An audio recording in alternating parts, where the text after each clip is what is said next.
Hello, Internet. Let's talk fights. Ryan Salisbury! Welcome back, ladies and gentlemen. This is the Savage Gentleman Show, episode 2. All right, civilized savages, on to the next fight. Brad Katona versus Garrett Armfield. Robin, what you got for Garrett? Garrett's not a name that not a lot of people know right now. I think this guy is going to make some waves in the UFC. This is a young and hungry guy, not a ton of fights. I think he's 8-2. In his very first UFC fight, it was very short notice, so much they had to rush to get on the plane to get there to make weight to fight. He fought David Onama. He fought him for the second time. They first fought as amateurs many years ago. It was a close fight. He lost a decision in their second fight in his debut in the UFC. I think he was beating David Onama on the feet. This kid can box. He doesn't have a on-his-toes bouncing style. He's got kind of flat feet, but he's got really good straight punches, very comfortable in the pocket, very comfortable boxing, very good ducks and rolls to find his shots. He's a nasty striker. Ultimately, in that fight, he did get taken down, got a little bit tired, got submitted, but like I said, it was short notice and in the wrong weight class. In the second UFC fight, he fought Kazama, and man, he put on a showcase. In 1 minute, with largely straight shots to the head, straight shots to the body, very clean, very powerful, he took this kid out of there. He is a mean, nasty striker, a very good boxer, and he's got pretty good skills on the ground as well. He can wrestle, he can shoot, he'll Granby, he'll scramble. This kid is good everywhere. I think he's going to be a future star. He's got a very tough opponent, though, in Brad Katona. What do you think about Brad Katona, Ryan? Brad Katona, the Canadian Superman. This guy's a fire hydrant. He reminds me a lot of George St. Pierre, and he's spoken in interviews about how he looks up to him, idolizes him, and trains similarly in a lot of his styles. He's got that gymnast body, he's explosive, he's fantastic at wrestling. It's really been his bread and butter and carried him throughout a lot of his career, got him early wins in the UFC, but eventually they released him. Seemingly, they didn't love his style. They thought it lent towards decisions and just didn't create the most entertaining of bouts, if you will. Fast forward later on in his career, he gets some great wins in Brave FC overseas, and then he returns for the Ultimate Fighter, wins the whole show, and has one of the best fights I've ever seen live against Cody Gibson in the Ultimate Fighter finale. If you haven't seen that fight, do yourself a favor. It's tremendous. In this fight, and on his run in the Ultimate Fighter, Brad Katona has shown very improved striking. He's got an excellent left hook now. He mixes it in well with his level changes, and he's not afraid to exchange anymore. He's not afraid to crash in. He's not afraid to get cut, to get messy, and to put on great fights. I'm really stoked for this one. How do you see it playing out? You know, Garrett could blow him out of the water quickly, but we've just never seen that happen. In Brad Katona's last fight, where he became a 2-time The Ultimate Fighter winner, it didn't look like he got badly rocked, even though it was a war. We've never seen him knocked out. So although there's a little chance that Garrett could get a first-round knockout, I think if it gets past that first round, we have seen Garrett get tired, although there were some extenuating circumstances. We've seen Katona just do really well in long fights, great cardio. At the end of that war with Cody Gibson, he looked like he could go 2 more rounds easily. So I think this lends a little bit towards Brad Katona by a decision, but I really do think Garrett is a talent. What do you think?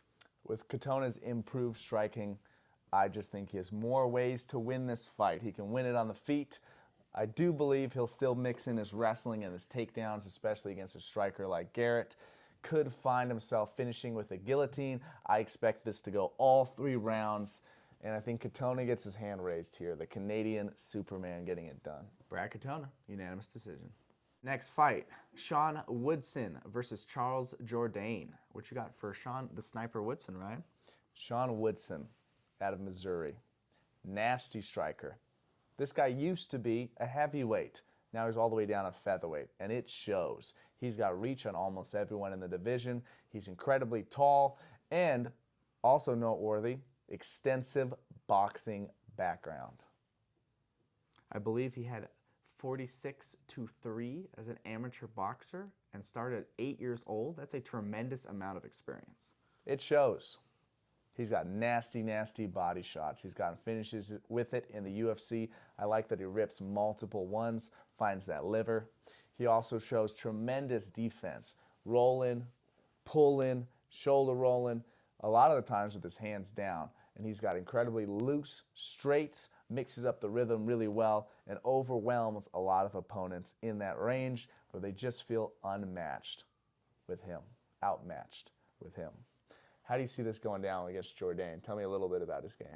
Charles Air Jourdain was his nickname early on. It might still be his nickname, but early on in his UFC fights, it really seemed like he had a willingness to be this very exciting brawler, fight of the night, getting hit, taking damage, getting in these wars. And he had some good but some mixed success there. I think lately he's really honed in his game, mainly on the mental side, where he seems extremely focused, extremely calm in the fights. He'll get a win, and his facial expression won't even change. No look of surprise or excitement, just I thought that was going to happen. I knew this was going to happen. So he seems to be in a really good place mentally, and he's putting people away. Now, he's known primarily as a striker.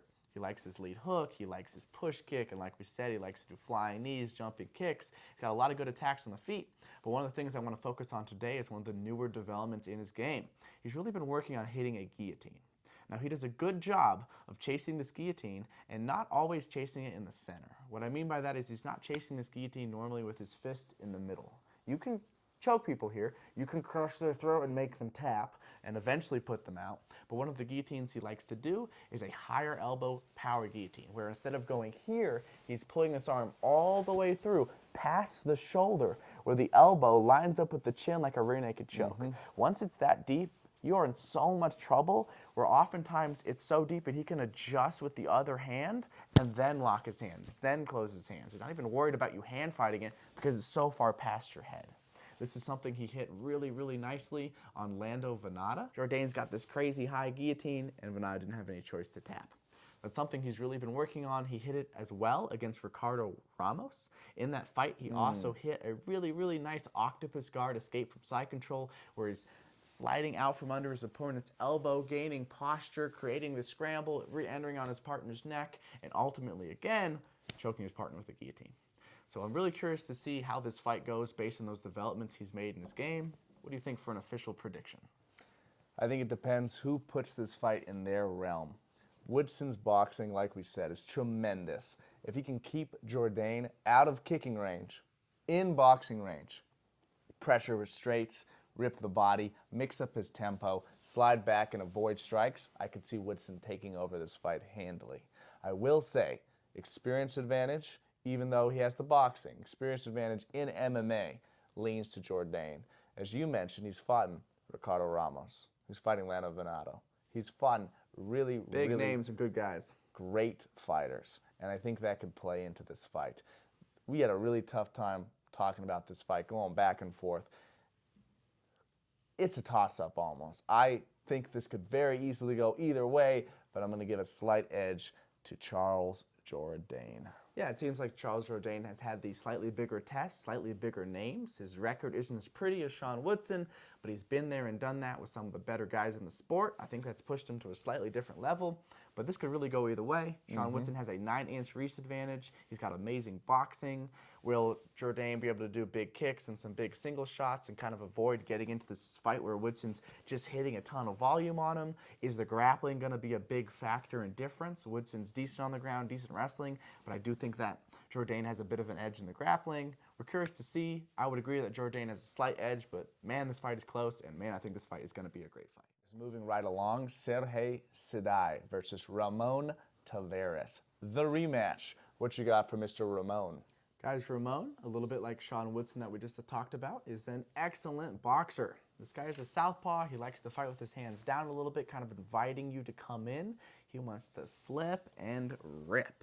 He's got really good hooks to the head. He's got good body shots. He also has not a ton of kicks in his game, but he's got a few finishes with his left side body kick to the body from southpaw, targeting your liver. One of the other things he likes to do besides that left kick to the body is slipping off a little bit on the southpaw outside angle, going an up jab to a left straight. You're going to see him do that in his game a lot.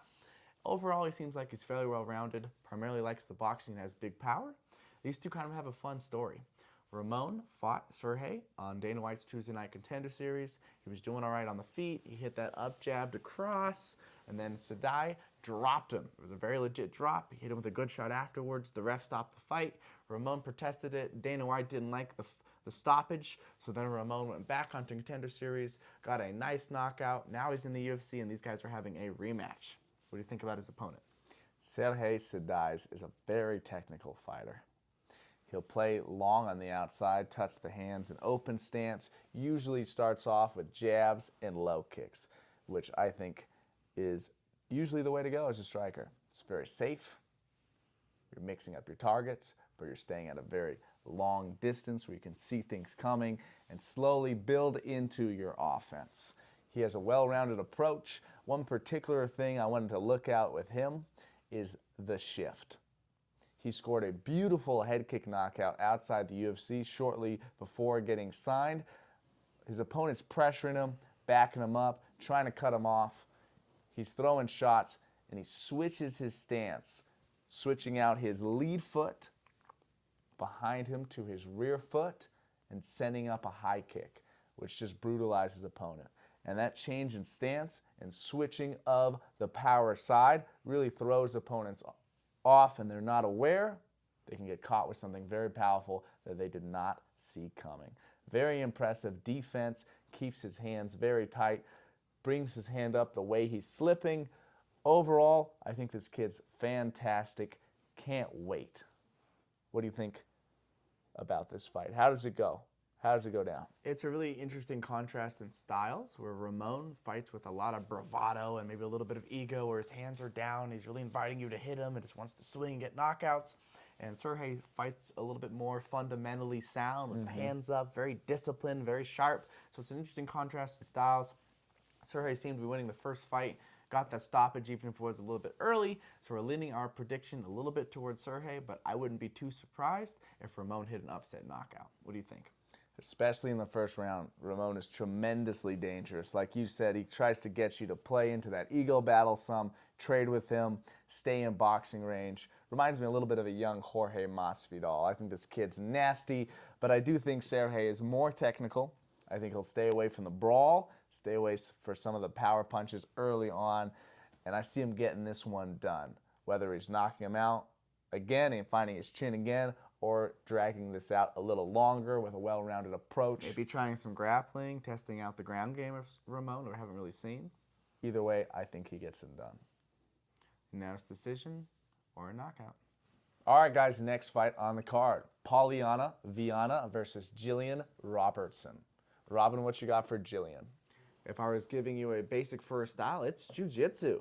This girl wants to grab you, take you down, pass your guard, armbar you, or take your back and choke you.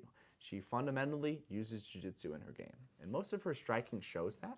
She's looking to jab, she's looking to hook, and primarily looking at your reaction. And when you swing back, or when she has you covered enough, that's when she's gonna shoot. She's got a decent double, but I think her best takedown is her single leg. She likes to get a good control on a single leg, sometimes even locking up a rear naked choke grip on the leg. She wants to spin you, run the pipe, sit you in a chair, and take you down. Once you're down, she wants to settle in, control. She's been adding some more ground and pound to her game on her last few fights. She'll throw some nasty elbows from the top, look to cut you up. And then, like I said, she wants to end the fight, progressing to mount for an armbar or taking her back for a choke.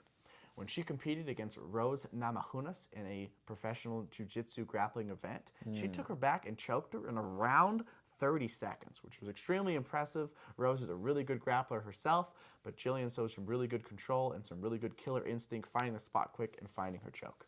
So I'm curious to see if she can have some success in the jiu-jitsu versus Paulina Viana. What do you think of Paulina, Ryan? She's a nasty striker.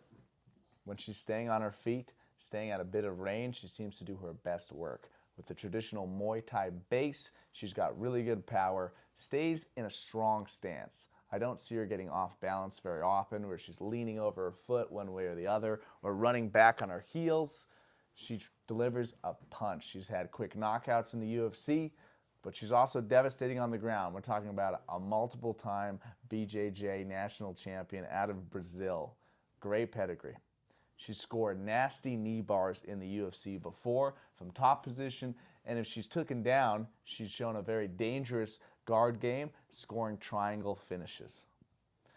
I think Jillian has a wrestling advantage in this fight, but I do think Paulina Viana has an advantage on the feet. And on the ground, it might be a chess match that could go either way. How do you see this fight playing out? I agree. I think that overall, Paulina has a lot more ideas on the feet. I feel like Jillian's game is a little bit limited on the feet. A little Many of rushed. those jabs and hooks is a little bit rushed. Sometimes the shots aren't super well set up, but that's her main goal, is to get there. And I think if she does take Paulina down, she could still have some trouble with her in that closed guard, chasing triangles and arm bars. So I think with just a little bit more well-rounded game and a better striking game, I'm going to favor Paulina Viana in this fight. The last thing I will mention on Jillian that I'm very impressed by is her pummel game. In scrambles, or if she ends up on bottom, she does very well in finding her underhook, her pummel, and coming up and trying to get on top and sweep and keep the position moving and scramble and wind up on top.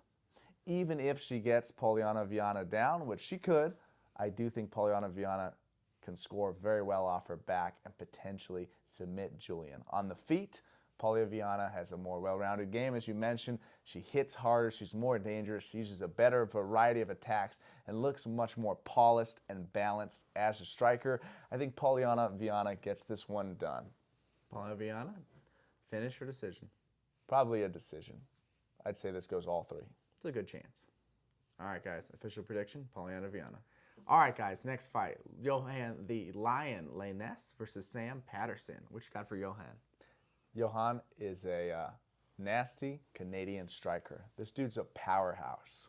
When I think of his striking and watching his tape back, there's really three primary weapons. First off, brutal leg kicks. He will drive these in. He'll set them up off a jab, a left hook, or if he gets his opponent backstepping on their heels, really scores well with these low kicks. Secondly, his double leg takedown. He commits hard, he gets in deep on his shots, and if he can get his opponent shelling up or against the fence, there's a great chance he can pick him all the way up, carrying him across the octagon and dump him wherever he wants to. Lastly, and I would consider his most dangerous weapon that I see most often, is that right overhand, that right hand. He dropped Gabe Green with this in the UFC, and he scored numerous knockouts outside the organization with this technique. Big, powerful welterweight. What do you see when you look at Sam Patterson? Sam had a tough fight on the Dana White Tuesday Nights Contender Series. He's really, really, really tall for the weight class, and he doesn't tuck his chin from his position. His hands are a little bit down, a little bit wide, and his chin is up. Sometimes when shots are coming, it's looking to lean out of the way, which is kind of tall guy defense. We can get away with it sometimes, but you're not going to be able to get away with it every time. We've seen him hurt and rocked a few times. I know I'm starting a kind of a negative note here. We'll give some compliments in a second. But one other thing that happens a bit too often is that he kicks with his hands down. Again, big, tall guy. We can kind of lean out of the way. He'll kick with his hands down. After that Dana White Contender Series fight, in his first UFC fight, he threw a kick with his hands down. He got caught with 2 shots on the way down and then got knocked out. That's a big trouble in his game. We're very worried that Johan is going to be able to take advantage of that and get a knockout early. However, Sam has got some other tools in his belt. He's not the best wrestler in the world, but he's very scrappy and he's got a lot of heart. Where he does really, really excel, I think even better than his striking, is his grappling. Yes. This guy has a really good guillotine, really good rear naked choke. When he starts getting on your neck with his long limbs, he has some very, very good attacks there. So I think that would be his best path to victory. He needs to be careful in the opening, hopefully fix some of those striking holes that we saw in that Dana White Tuesday Night Contender Series fight and UFC debut, and look to get this fight drug out a little bit, make it about jiu-jitsu, make it about wrestling, get some clinch, and try to get on his opponent's neck. If you were to make an official prediction for this one, what do you think? Sam Patterson is moving up from lightweight to welterweight. Johan is already a big, physical, strong welterweight, and he hits hard. I think it's a bad matchup for Sam Patterson. There is a path to victory. Johan tends to get tired and fatigue as fights go on. He has improved in this skill, and he went to a decision in a 3-round bout. But when he gets fatigued, he'll shoot for double legs. When he gets sprawled on, that guillotine There could be is some there. chances. There are some chances for back takes and guillotines. If Patterson can weather an early storm or tire him out, take this out into later rounds. I do think Johan will be too much for him. I see him scoring early and often, hurting Patterson. A little too big, a little too physical, probably with that right hand. I think he does him in. Yeah, if you're going to make a pick, it's probably going to be Johan decision or knockout. If you want to sprinkle a little bit on the opposing side, we think the only real chance for Sam to win this fight is by a submission. All right, guys, next fight. We have Jasmine Jasudavicius versus Priscilla Cachoeira. Ryan, what you got for Priscilla? Priscilla's a nasty striker. She's as aggressive as you can get. Imagine Davison Figueiredo, his flyweight run with his hands down, looking for counter right hands, looking to step in with elbows, but packed into a Brazilian Priscilla Cachoeira. Her debut was against Valentina Shevchenko. Such a hard out for anyone. She did lose that fight, but she's gotten wins since, had some very entertaining firefights, and hits really hard for the division. She had a quick finish with an uppercut before in her career, and recently has also got some decisions, mostly due to those nasty step-in elbows, creating cuts, creating damage, getting in people's faces, and overall just physical and dangerous. How do you see Jasudavicius? Jasmine Jasudavicius. Jasudavicius. Just came off against a tough fight with Tracy Cortez. She did lose that fight, but it was very close, and she hung in there. One of the things that she does a lot and does very well is pumping hands to find her straights. What I mean by pumping hands, this is something we see Calvin Katera do a lot, is to help her find her range and help to not let you see when she's actually committing to striking. She's just kind of throwing and showing these strikes, and then when she's ready, she'll actually throw them out for real. She really likes to find her straight shots. She'll kick, she'll grab you a knee, but primarily her game is pressure and finding straight shots.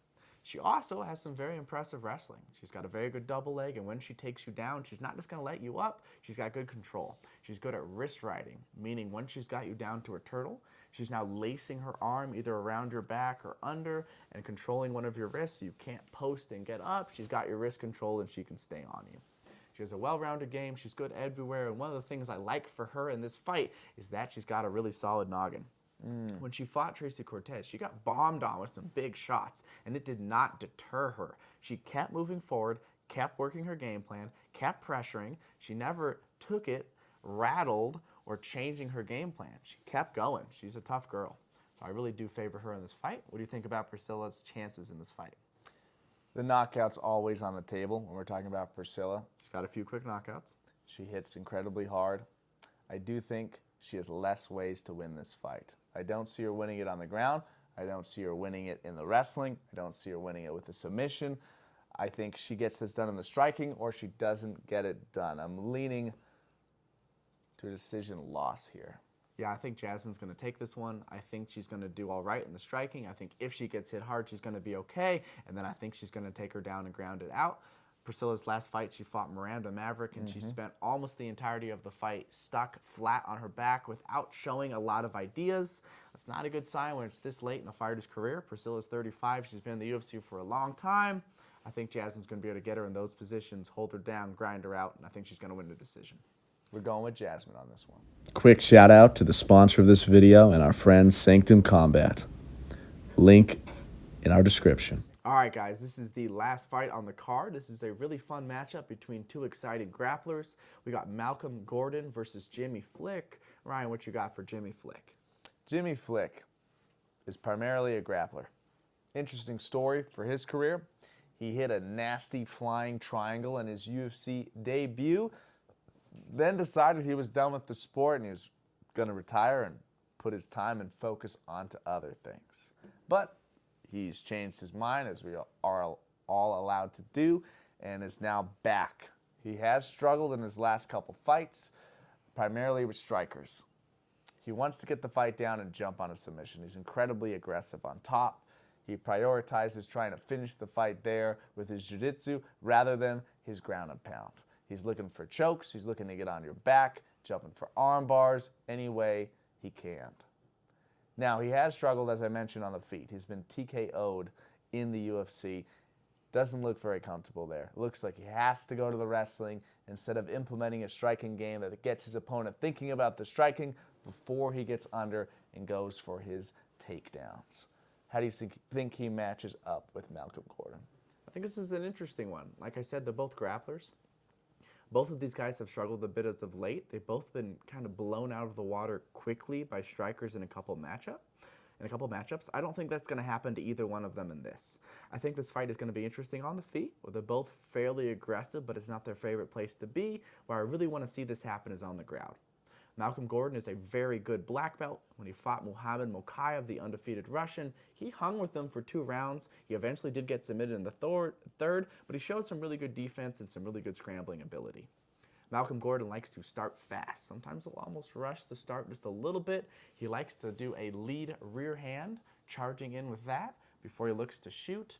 Once he's on the ground, he's got very good control. Very good triangles off his back, very well rounded everywhere. He just seems very comfortable, very strong, very capable. He fought Dennis Bondar and took him down on a takedown that broke his arm, so definitely a physical guy.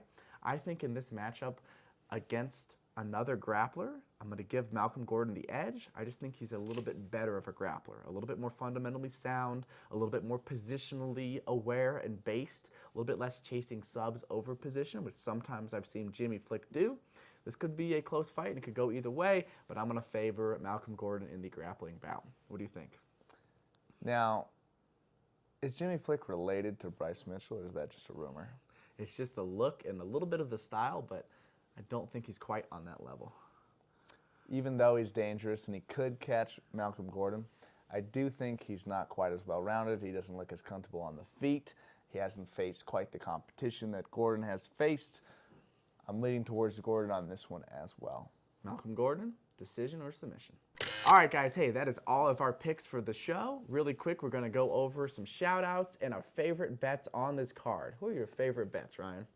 Starting off, Arnold Allen. Right now, he's sitting at an underdog on DraftKings, which I think is crazy. Granted, the competition he's faced, his style, and I think he's going to do very well in this matchup and gets it done. Chris Curtis is a small favorite, slight favorite. I think the matchup plays into his game very well. He has an experience advantage, a power advantage. I see him getting that one done. What about you, Robin? I'd say my 2 favorites are Neil Magny and Sean Strickland. Neil Magny is a moderate underdog at plus 260. That's a wide line. I think there's a very good chance you can win a lot of money there. I don't think Neil Magny should be that big of an underdog, so I really like Neil in that one. And then the champion, Sean Strickland. I think he's still a favorite, but it's not by much. These are close odds, so I really think there's some good chance to win some money there if you bet on Sean Strickland. As far as shout-outs, who do you want to shout out? Well, I got a couple. Charlie, Henry, Nathan and Anthony, and Athena. You asked for your shout-out. You got it. Thanks for watching. Savage gentlemen, out. We're out. Peace.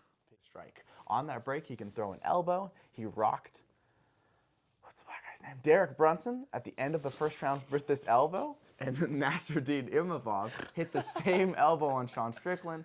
Duplessis, Dricus is breaking down that he has tremendous grappling. He's actually a stronger grappler. He has more submission onto the head, probably not the body. If he exploded on some headshots, he could possibly knock out Sean. Explode on his head, dude.